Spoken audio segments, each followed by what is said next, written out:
Direktorat Reserse Narkoba Polda Sumsel memusnahkan barang bukti sabu-sabu seberat 1,73 kg dan 495 butir pil ekstasi.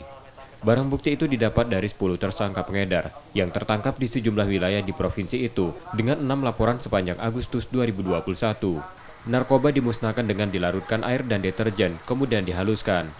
Jadi hari ini kita melaksanakan musnahan barang bukti hasil ungkapan kita dari bulan Juli sampai dengan Agustus 2021 ini. Itu 1.733 gram dan ekstasi 495 butir. Dari berapa LP itu, Pak? Dari 6 LP.